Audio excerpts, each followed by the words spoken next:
inna dzikra tanfa'ul mu'minin. Beliau Imam Abdullah bin Al-Haddad mengawali kitabnya dengan membaca Bismillahirrahmanirrahim, dan beliau menuangkan dalam kitab ini ayat daripada ayat Allah Subhanahu wa taala, wa dzakir fa inna dzikra tanfa'ul mu'minin. Maka di dalam awal kitab ini, pengantar daripada beliau menulis kitab ini, Allah Subhanahu wa taala telah berfirman kepada Nabi Muhammad SAW untuk menyampaikan kepada seluruh umat, yaitu dan tetaplah memberi peringatan. Fa inna dzikra tanfa'ul mu'minin, karena sesungguhnya peringatan itu sangat bermanfaat untuk umat Nabi Muhammad SAW. La ilaha illallah wahdahu la syarika lah, lahul mulku wa lahul hamdu yuhyi wa yumiit wa huwa ala kulli syai'in qadir. Tidak ada daya dan kekuatan melebihi kekuatan Allah Subhanahu wa taala, dan Allah Subhanahu wa taala yang memiliki kemuliaan. Allah Subhanahu wa taala yang telah memiliki segala takdir. Allah Subhanahu wa taala yang akan menuntut kita, bukan Allah yang akan kita tuntut. Dan sesungguhnya segala sesuatu itu akan dipenuhi oleh Allah Subhanahu wa taala, dan sesungguhnya Allah Subhanahu wa taala tidak akan ditanya dengan apa yang telah Allah takdirkan kepada kita. Allah tidak akan tertuntut atau dituntut oleh apapun. Allah tidak akan sedikit pun menjadi mulia karena ibadah kita, dan tidak sedikit pun mengurangi kerajaan Allah karena kemaksiatan kita. Kita dibuat taat oleh Allah, tidak ada sedikit pun keuntungan oleh Allah. Kita dibuat untuk maksiat, tidak sedikit pun ada kerugian di tangan Allah Subhanahu wa taala. Segala sesuatu ini milik Allah. Baik kita digunakan menjadi hamba yang taat, kita dijadikan oleh Allah hamba yang maksiat, ini tidak sedikit pun mengurangi atau menambahkan apa yang Allah punya. Kita menjadi orang yang paling taat di muka bumi ini, seluruh bumi. Seluruh bumi dibuat taat oleh Allah, tidak menambahkan kerajaan Allah Subhanahu wa taala. Seluruh bumi tidak ada yang menyembah Allah, tidak ada sedikit pun mengurangi daripada kekuasaan Allah Subhanahu wa taala. Maka Allah yang telah memilih kita menjadi hamba yang taat, atau Allah yang telah memilih kita menjadi hamba yang bermaksiat kepada Allah Subhanahu wa taala. Terserah Allah. Allah membuat kita kaya, Allah membuat kita miskin, Allah membuat kita taat, Allah membuat kita maksiat, itu terserah Allah Subhanahu wa taala. Bisa saat ini Allah Subhanahu wa taala menjadikan kita lumpuh, mampu Allah. Mampu saat ini Allah membuat kita murtad, bisa Allah Subhanahu wa taala. Mampu Allah membuat kita langsung menjadi hamba yang soleh, dan itu yang paling kita harapkan. Mampu Allah Subhanahu wa taala menjadikan kita hamba yang tidak diridhoi oleh Allah, mampu dan terserah Allah Subhanahu wa taala. Maka dari itu tetaplah untuk berprasangka baik kepada Allah Subhanahu wa taala, karena sesungguhnya segala kekuasaan itu ada di tangan Allah Subhanahu wa taala. Dan janganlah kalian berbantah-bantahan tentang urusan Allah Subhanahu wa taala. Jangan kita berbantah-bantahan, jangan kita berdebat untuk urusan Allah Subhanahu wa taala. Kenapa Allah itu kok begini? Kenapa Allah itu kok begitu? Kenapa Allah kok membuat ini? Kenapa Allah kok membuat itu? Bukan wewenang kita membicarakan tentang kekuasaan Allah Subhanahu wa taala. Tidak sedikit pun manusia memiliki hak untuk mengkritisi, untuk mengatur atau merasa bijak daripada Allah Subhanahu wa taala. Maka ketika Allah Subhanahu wa taala membuat hamba-hambanya yang menjadi hamba yang saleh, yaitu hamba yang tidak taat kepada Allah, bukan daripada hamba yang saleh, dia hamba yang saleh, yaitu hamba yang tidak taat kepada Allah Subhanahu wa taala, maka mereka menjadi hamba yang selalu memperdebatkan tentang kekuasaan Allah Subhanahu wa Ta'ala, selalu memikirkan tentang Allah. Kenapa Allah harus membuat saya seperti ini? Kenapa Allah selalu membuat ekonomi saya kok lemah? Kenapa Allah Subhanahu wa Ta'ala membuat saya ini menjadi kok berwarna hitam, kok berwarna putih? Kenapa Allah Subhanahu wa Ta'ala memprotes atas segala sesuatu yang telah Allah takdirkan kepada kita? Itu ketika hamba tersebut yang memang tidak diharapkan menjadi hamba yang soleh. Naudzubillah min dzalik. Allah Subhanahu wa Ta'ala pun mengatakan tentang bagaimana orang-orang yang berbantah-bantahan, yang telah banyak berpikir tentang Allah Subhanahu wa Ta'ala. Inna yattabi'una ila dhanna wa inhum illa yakhrusun. Allah Subhanahu wa Ta'ala pun mengatakan mereka tidak lain hanyalah berprasangka belaka kepada Allah Subhanahu wa Ta'ala, dan mereka hanyalah ingin berdusta kepada Allah Subhanahu wa Ta'ala. Jadi kalau ada orang mengatakan, oh kok begini ya, kok begitu ya, itu di dalam hatinya penuh dengan dusta kepada Allah Subhanahu wa Ta'ala dan hanya berprasangka buruk kepada Allah Subhanahu wa Ta'ala. La haula wa la quwata illa billah. Tidak ada kekuatan daripada kekuatan Allah Subhanahu wa Ta'ala. Allah Subhanahu wa Ta'ala Maha Kaya, Allah Maha Murah, dan Allah Subhanahu wa Ta'ala yang telah memberikan segala kenikmatan. Semoga Allah Subhanahu wa Ta'ala selalu melimpahkan sholawat kepada baginda Nabi Muhammad SAW sebagai junjungan dan tuan kami, sebagai orang yang mensyafaati kita semua kelak ketika kita bertemu dengan Allah Subhanahu wa Ta'ala. Nabi Muhammad dijadikan hamba yang paling mulia, Rasul yang paling mulia. Tidak ada ciptaan Allah yang lebih mulia daripada Nabi Muhammad SAW. Maka beruntunglah kita menjadi manusia-manusia yang terpilih, menjadi hamba yang melanjutkan daripada jalan Nabi Muhammad SAW. Maka kita beruntung jika kita bisa duduk di majelis ta'lim, jika kita ikut serta membantu majelis ta'lim, ketika kita bisa berpartisipasi di dalam majelis ta'lim, maka kita menjadi peran daripada yang melanjutkan daripada sahabat Nabi Muhammad SAW. Sesungguhnya Rasulullah SAW memiliki 4 sahabat, khulafaur rasyidin, yang bisa kita ambil daripada perannya masing-masing.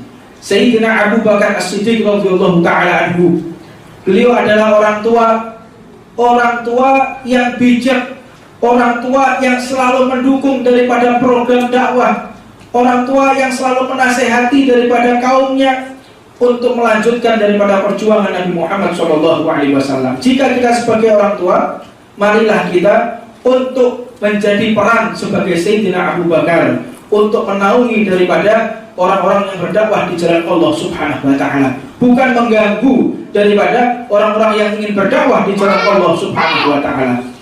Maka yang kedua, di situ ada Sayyidina Umar bin Khattab, seorang jenderal, seorang panglima yang gagah berani, yang telah mensupport daripada dakwah Nabi Muhammad SAW. Yang ketiga, Sayyidina Utsman bin Affan, seorang saudagar, seorang ekonomi, pakar ekonomi, yang telah mengatur manajemen daripada ekonomi umat Nabi Muhammad SAW.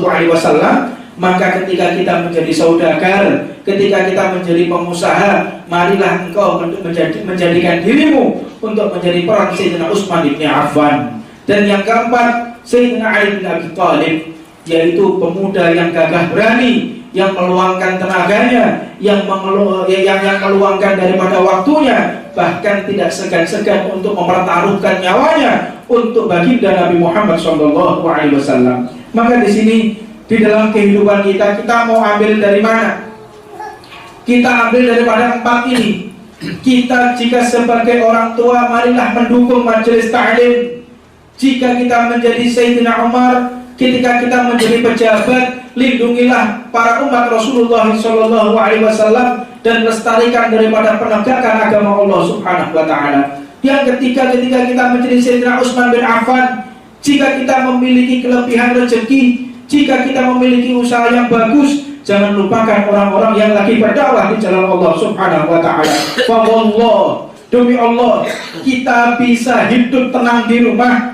Tidak ada orang yang berani kurang ajar kepada kita. Negeri ini bisa tertib, negeri ini tidak ada teroris, negeri ini tetap berakidahkan Ahlus Sunnah wal Jamaah karena berkat orang-orang yang berdakwah di jalan Allah Subhanahu wa taala. Jika tidak ada orang-orang yang berdakwah di jalan Allah, bagaimana mereka mau taat dalam undang-undang?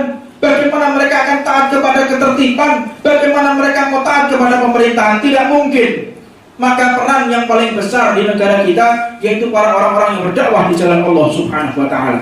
Tanpa ada mereka, gak akan berdiri yang namanya Negara Kesatuan Republik Indonesia. Tanpa ada orang-orang yang berdakwah di jalan Allah, tidak ada satupun orang yang akan taat kepada pemerintahan.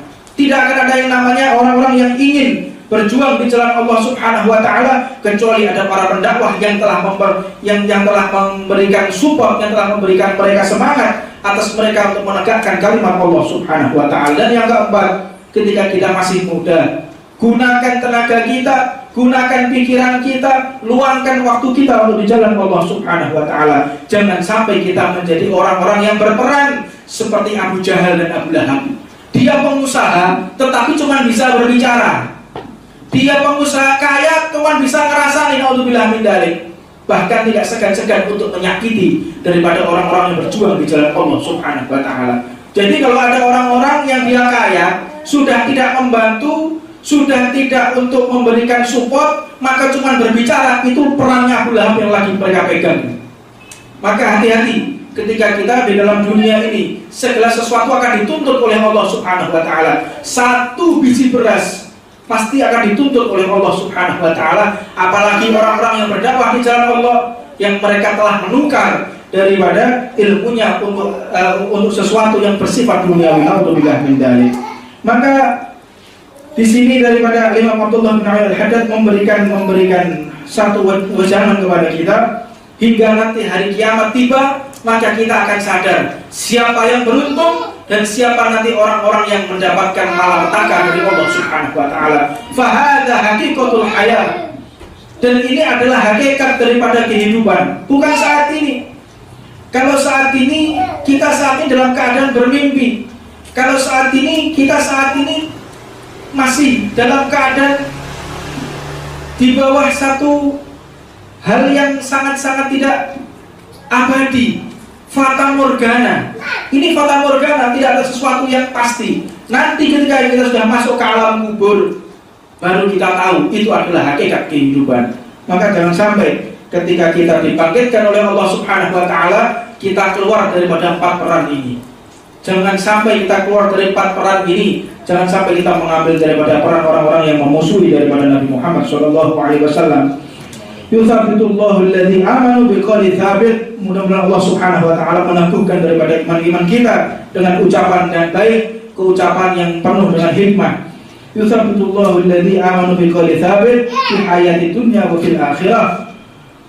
Wa yudhillullahu adh-dhalimina wa yaf'alullahu man yasha'. Allah Subhanahu wa taala yang telah memberikan kita di dalam kehidupan, dan Allah Subhanahu wa taala yang akan membangkitkan ketika nanti di akhirat. Dan Allah Subhanahu wa taala wa fil akhirah yufadzirullahu zalimin. Dan Allah akan menyesatkan, Allah akan memperosokkan, Allah akan membuat dia sengsara, yaitu orang-orang yang zalim. Wa yaf'alullahu ma yasha'. Dan dia berbuat apa saja yang dikehendaki oleh Allah. Allah berkehendak atas segala-galanya. Allah berwenang atas segala-galanya. Ketika kita masih bisa duduk di majelis ta'lim, maka ini adalah satu perhatian khusus yang Allah berikan kepada kita, sehingga kita menjadi hamba yang selalu taat kepada Allah Subhanahu wa ta'ala. Alam tara ilal ladzina badalu ni'matallahi kufran wa ahallu qaumahum daral bawarin. Kata Allah Subhanahu wa ta'ala bahwasanya alam tara ilal ladzina badalu, tidaklah kamu perhatikan orang-orang yang telah menukar nikmat Allah Subhanahu wa taala. Badalu, nikmatnya ditukar oleh Allah. Jadi mereka mau berbohong, mereka mau berdusta, mereka mau berkhianat hanya untuk kenikmatan dunia. Allahu Akbar. Kadang-kadang hanya untuk kekafiran, hanya mau berpindah agama, ingin mendapatkan duniawi. Ada satu artis kemarin ini, ada satu artis yang katanya bertemu dengan satu Tuhan sehingga dia keluar daripada agama Allah Subhanahu wa taala. Ternyata dia dibayar dengan sejumlah uang untuk mengatakan hal tersebut. Alhamdulillah. Dan Allah mampu menjadikan kita seperti itu, bukan tidak mampu. Allah mampu membuat kita menjadi kafir. Allah mampu membuat kita menjadi buruk, mampu Allah. Makanya berhati-hatilah kepada Allah Subhanahu wa ta'ala. Bersopan santunlah kepada Allah Subhanahu wa ta'ala. Maka tidak ada salah satu sopan santun kepada Allah kecuali kita menggunakan tubuh kita untuk duduk di majelis ta'lim Nabi Muhammad sallallahu alaihi wasallam. Ni'matallahu kufran. Lalu bilang jadi menjadi kenikmatan kafir. La ilaha illallah wa ahalu qaumahum daral bawar. Dan mereka menjadi orang-orang yang menjatuhkan kaumnya dalam kebinasaan. Apa maknanya? Dia menggunakan komunitas tersebut untuk mencari dunia belaka. Allahu Akbar. Semoga Allah Subhanahu wa ta'ala menyelamatkan kita daripada hal-hal yang tidak diridhoi oleh Allah Subhanahu wa ta'ala. Wa adkhilul ladzina amanu wa 'amilus shalihati jannatin tajri min tahtiha al-anhar khalidina fiha bi rabbihim tuhayyituhum fiha salam. Allah Subhanahu wa ta'ala mengatakan, maka orang-orang yang beruntung dia akan dimasukkan ke dalam golongan orang-orang yang beriman, orang-orang yang akan beramal soleh, yang mana surga itu yang mengalirkan daripada bawahnya sungai-sungai. Tidak bisa satupun fantasi kita akan menceritakan bagaimana daripada kemuliaan Allah Subhanahu wa ta'ala. Wa idz rabbihim tuhayyituhum fiha salam. Dan mereka mengatakan ini semua adalah izin daripada Allah Subhanahu wa ta'ala dan ucapan penghormatan dan ucapan kasih sayang yang Allah berikan kepada hamba-hambanya, maka dia diberi salam. Apa itu salam? Keselamatan. Apa itu salam? Kebaikan. Apa itu salam? Suatu anugerah terbesar dari Allah Subhanahu wa ta'ala. Ya Allah, Allahumma ya Allah, sesungguhnya hanya kepadamu kami berlindung dan menyelamatkan diri hanya kepadamu ya Allah. Hanya kepadamu ya Allah kami mohon pertolongan dan penjagaan. Ya Allah kami berlindung kepadamu dari kejahatan diri kami. Jadi yang paling penting kita berlindung kepada Allah Subhanahu wa ta'ala dari kejahatan diri kami. Yakini kalau segala bentuk keburukan itu berasal dari diri kita. Segala bentuk kebaikan itu berasal dari Allah Subhanahu wa ta'ala. Jadi segala keburukan jangan sesekali kita menyatakan itu dari Allah Subhanahu wa ta'ala, dan jangan sampai kita menyatakan kebaikan itu berasal dari kita. Tidak, sama sekali kebaikan itu langsung daripada Allah Subhanahu wa ta'ala. Dan hanya Engkau ya Allah tempat kami berlindung, dan hanya kepadamu ya Allah tempat kami mengadu, dan hanya kepadamu ya Allah kami memiliki harapan yang besar. Harapan yang kecil akan kami tumpahkan kepadamu ya Allah. Maka dikatakan hasbunallah wa ni'mal wakil, ni'mal maula wa ni'man nasir. Dan cukup bagi kami Allah Subhanahu wa ta'ala adalah sebaik-baik penolong dan sebagai kekuatan daripada apa yang kita punya. Dan Allah Subhanahu wa ta'ala maha mulia, Allah Subhanahu wa ta'ala maha tinggi. Wa ma tufiqa ila Allah alaih tawakkaltu wa ilaihi unib. Dikatakan Allah Subhanahu wa ta'ala, wa ma taufiq ila Allah alaih tawakkaltu wa ilaihi unib. Allah Subhanahu wa ta'ala yang hanya memiliki taufik, dan hanya Allah yang telah memberikan kita petunjuk, bukan yang lain-lain. Kita di sini untuk mencari ridho Allah, bukan kami yang memberikan petunjuk, tetap Allah, di tangan Allah daripada segala-galanya. Maka Allah Subhanahu wa ta'ala kita hendaknya kita illa billah alaihi tawakkaltu wa ilaihi unib. Allah Subhanahu wa ta'ala hendaknya kita kepada Allah Subhanahu wa ta'ala bertawakal, dan hanya kepada Allah Subhanahu wa ta'ala kita akan kembali. Maka tidak ada yang sesuatu yang lebih baik tempat kembali kecuali kita kembali kepada Allah Subhanahu wa ta'ala. Wa kafa billahi waliyan wa kafa billahi nasira. Allah Subhanahu wa ta'ala pun berfirman, dan cukuplah Allah Subhanahu wa ta'ala pelindung bagi kita. Jangan sedikit pun kita khawatir kalau di hati kita ada Allah Subhanahu wa ta'ala. Jika kita takut ada sesuatu, jika kita khawatir kepada sesuatu, berarti tidak ada Allah di dalam hati kita. Kalau ada Allah di dalam hati kita, tidak sedikit pun ada khawatir yang akan menghampiri hati kita. Wa kafa billahi nasira. Dan cukup Allah Subhanahu wa ta'ala sebagai penolong kita. Tidak ada yang bisa menolong kecuali hanya Allah Subhanahu wa ta'ala. Ni'mal maula wa ni'man nasir. Dan Allah sebaik-baik daripada pelindung dan sebaik-baik daripada penolong.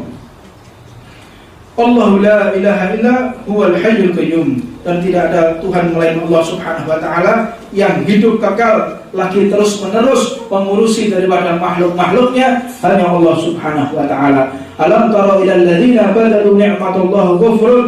Jangan sampai kita termasuk orang-orang yang telah menukar daripada segala kenikmatan yang telah Allah berikan kepada kita. Alhamdulillah min dzalik. La ilaha illallah Muhammadur Rasulullah sallallahu alaihi wasallam. Mudah-mudahan atas awal apa yang kita baca ini, mudah-mudahan Allah memberikan kita taufik, memberikan kita daripada segala ilmunya, memberikan kemudahan kita untuk membaca kitab Da'watul Tammah lil Imam Sayyidina Maulana Al-Hayy Abdullah bin Abdul Haddad. Dan semoga apa yang kita baca, beliau juga menjelaskan di sini dengan di dalamnya kami bahas secara ringkas kitab ini yang akan menasehati mulai dari kalangan presiden sampai orang yang awam, orang yang taat maupun orang-orang yang maksiat, orang-orang yang kaya maupun orang-orang yang ekonominya lemah. Jika membaca kitab ini, maka sudah tidak akan ada yang namanya rasa sombong yang ada di dalam hati kita, dan melebur dengan kita bermakrifat di dalam makrifat Allah Subhanahu wa taala. Kullun ya'malu ala syaqilatihi farabbukum a'lamu biman huwa ahda sabila. Allah Subhanahu wa taala merupakan yang mengerti tentang masalah apa yang akan kita alami. Ini Allah Subhanahu wa taala mengetahui, dan Allah Subhanahu wa taala mengerti atas keadaan kita masing-masing. Wa rabbuka ya'lam ma tukinnu suduruhum wa ma yu'linun. Dan Allah Subhanahu wa taala mengerti, Allah Subhanahu wa taala mengetahui apa yang ada di dalam sanubari kita, apa yang ada di dalam paling inti, di dalam bawah, di dalam hati kita tahu oleh Allah Subhanahu wa taala. Wa huwallahu la ilaha illahu alhamdu fil ula wal akhirah walal hukmu wa ilal turja'un. Allah Subhanahu wa taala, dan hanya Allah Subhanahu wa taala, tidak ada Tuhan melainkan Allah Subhanahu wa taala. Baginya adalah segala puji di dunia dan akhirat, dan tidak ada daripada sekutu dari Allah Subhanahu wa taala, dan segala penentuan itu adalah di tangan Allah Subhanahu wa taala. Innallaha la yanzuru ila suwarikum wa amwalikum walakin yanzuru ila qulubikum wa a'malikum.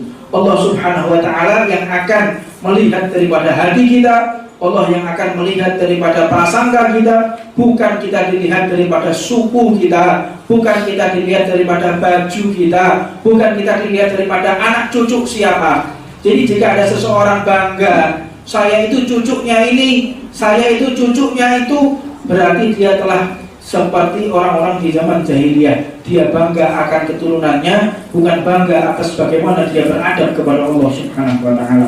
Maka jangan sampai kita menambah ilmu, kita menjadi orang-orang yang bangga atas nasab. Saya itu muridnya ini, saya itu golongannya ini, saya itu begini. Tapi tanyalah kepada dirimu, apa yang akan kau bawa di hadapan Allah Subhanahu wa taala. Tetapi di dalam hal ini kita cukup berbesar hati kepada Allah Subhanahu wa taala yang telah memberikan kita kesempatan untuk membaca kitab ini. Mudah-mudahan kita diberikan kemuliaan oleh Allah untuk sampai khatam kitab ini dalam keadaan sehat walafiat, dalam keadaan kita istiqomah di jalan Allah Subhanahu wa taala. Man ghazza fi sabilillah wa lam yanfi illa miqalan falahu ma nawa. Allah Subhanahu wa taala pun mengatakan, barang siapa berperang di jalan Allah Subhanahu wa taala, walaupun ada pedang di tangannya, belum tentu dia bisa meninggal dalam keadaan husnul khatimah, belum tentu. Maka jangan sampai kita merasa bangga atas apa yang sudah kita perbuat. Jangan sampai kita ini merasa puas atas ibadah kita. Jangan sampai kita ini merasa bangga atau merasa lebih mulia daripada orang lain kalau kita sudah bisa berdakwah di jalan Allah Subhanahu wa taala. Dan ini penyakitnya para ulama, penyakitnya orang-orang yang berdakwah di jalan Allah. Mereka merasa sudah berbuat di jalan Allah, merasa dirinya mulia, merasa dirinya lebih utama dari orang lain. Ini penyakitnya orang-orang yang berdakwah di jalan Allah Subhanahu wa taala. Mudah-mudahan Allah mencabut daripada segala penyakit hati, Allah mengangkat daripada segala keburukan yang ada di dalam hati kita, mensucikan hati kita, dan hanya menerima kebaikan dari Allah Subhanahu wa taala. Ini separuh daripada pembukaan yang bisa kita baca. Insyaallah minggu depan kita akan teruskan tentang muqaddimah, dan mudah-mudahan kita diberikan taufik oleh Allah Subhanahu wa taala untuk membaca daripada kitab Ad-Da'wah Tammah wa tadhkirah al-ammah. Riwayatkan Imam Abdullah bin Alawi al-Hakim. Rabbana atina fid dunya hasanah wa fil akhirati hasanah wa qina adzabannar wa 'ala man wasiyyihi wa sallallahu alaihi wa sallam ala hadratin nabi Muhammad sallallahu alaihi